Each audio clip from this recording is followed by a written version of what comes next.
I bought the Onewheel GT the day it was announced because I was just so excited for the next version of the Onewheel. See, over 2020 and actually 2019 is when I got my first pint.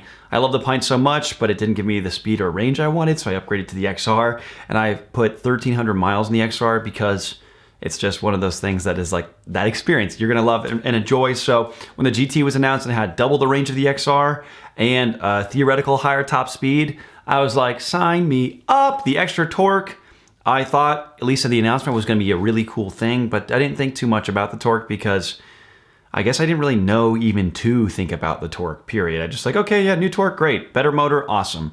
So after waiting a really long time, 134 days, I finally got my Onewheel GT delivered to me 2 days ago, and I've put 48 miles in on the past 3 days, and I've ridden it on a handful of different terrains and situations I didn't really anticipate, which is part of the fun of a Onewheel. But I wanted to give you my impressions on the first 72 hours of what it's like riding this board, because I know many of you either are on the fence about buying this board, or you've bought the board and you haven't got it yet and you want to know if you should actually keep the order or if you should be excited about it or not.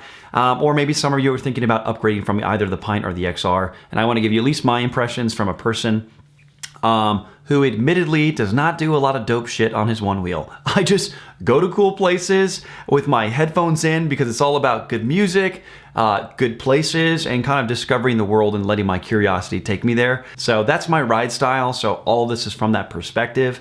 And I want to start by talking about what I really, really like about the board. And first and foremost, what I like about the board is just the way the board feels.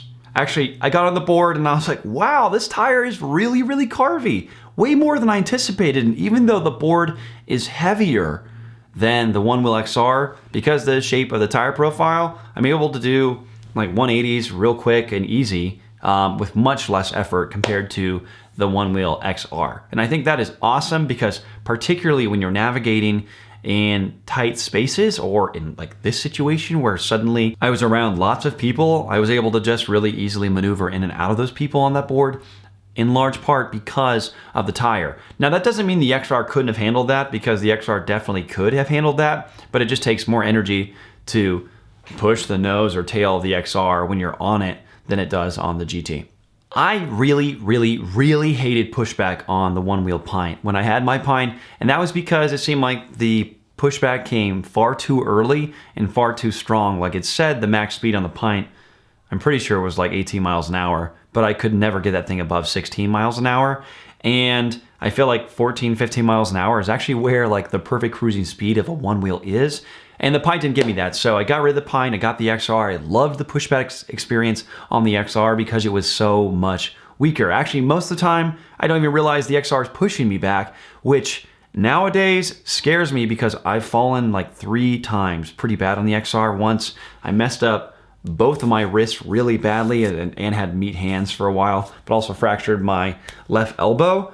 That was 2020. I've since not had an issue like that, but I did fall just a month ago because I thought I was going, fast, but not that fast. And turns out I was at like 21.7 miles an hour. The board just dropped me. So the pushback on the Onewheel GT is way more intense than it is on the Onewheel XR. Like the XR, I can't notice it. On the GT, you definitely notice it. But coming from someone who had a Pint where the pushback was really, really aggressive, it is very similar to the Pint's pushback, but it is different. The board is different. So at first I was like, ooh, I don't know how I feel about this. But as I'm riding the board and I get to that higher threshold to speed at 19, 20 miles an hour, when it starts to push me back, I'm actually thinking of that as something I can rely on to remind me that I'm near the limits of the board, rather than the XR where I'm like, wait, did it push me back, or is that, I sometimes you just couldn't tell.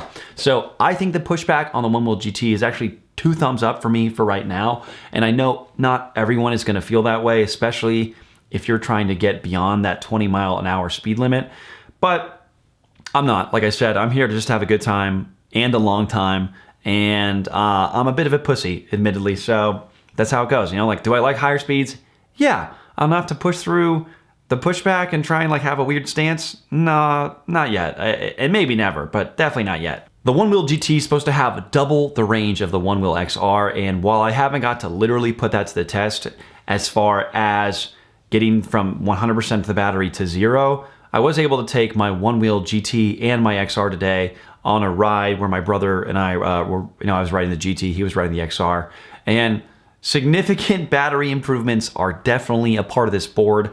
I was able to go about 10 miles today and still have 60% of the battery left, which is top notch because the same distance and basically speed on the XR left me with about, I think it was 35%, something like that. So significantly better range, which is going to take make all of my adventures. I could go a little bit further or a little bit longer without having to worry about the range anxiety. And I think that is 100% sweet.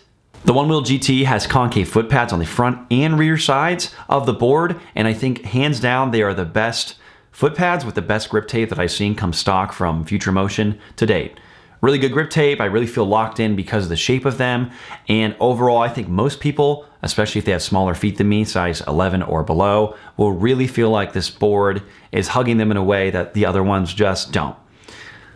But that is where I'm going to end this is what I really like about the Onewheel GT, and this is where I'm going to start talking about the things I don't really like. And I'm going to start by talking about the other side of those concave foot pads, because I think because I'm not able to flat foot stance that front foot pad, when I'm trying to adjust my stance as I'm riding on the actual GT, I'm putting unintentional more pressure on the edges where my toes or my heel is, because I can't have my whole foot flat on the pad the way that I am used to on my XR. So I think that'll take some getting used to, and I'm sure it will improve over time. But in the meantime, what that means is that I can go from being really comfortable and locked in on that board to trying to make a quick adjustment after a bump or something. All of a sudden, the board gets really, really wavy.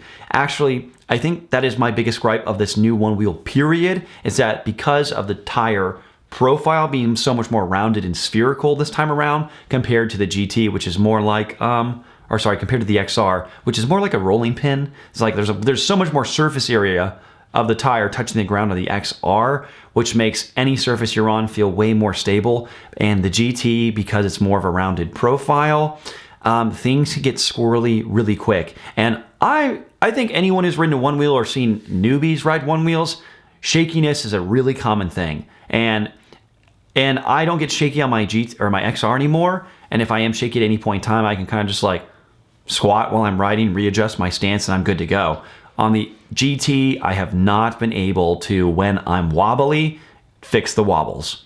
So what that does is it just makes me in general more stressed when I'm riding, particularly at higher speeds, because when the wobbles hit at like 17, 18, 19 miles an hour, it feels like anything I do to potentially even try and correct it is going to make just throw me off the board. And again, fingers crossed, knock on wood, that hasn't happened yet, and I hope it doesn't happen anytime soon or at all.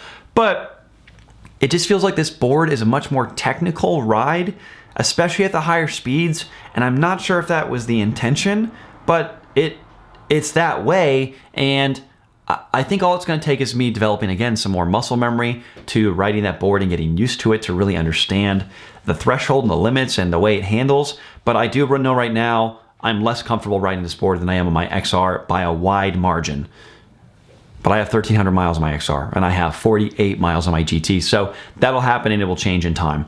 But I think it's interesting because this is called the GT, and all the ads or promo videos you've seen have probably been people riding trails or in the desert. And I thought that meant this board was going to feel really locked into the ground. And I just feel like it feels way less locked into the ground than ever before.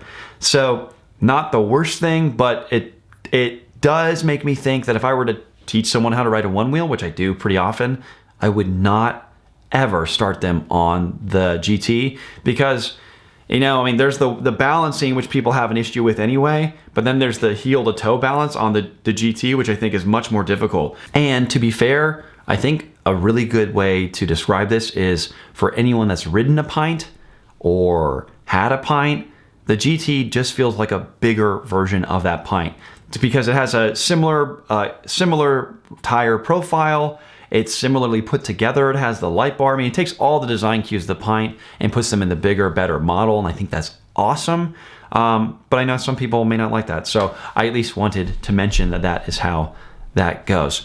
One last thing I want to mention about improvements on the board itself is This board has 300% brighter headlights, and that would be awesome if the headlights weren't on the nose, which is always pointed down when you're accelerating. So yeah, it's brighter. The 3 feet you can see in front of you is a brighter 3 feet, but it's still, in my opinion, the same 3 feet. So I always have a headlamp or just an extra light flashlight I can carry with me if I'm riding at night, because that's the only way to ride confidently at night, especially if you're not in a well-lit space.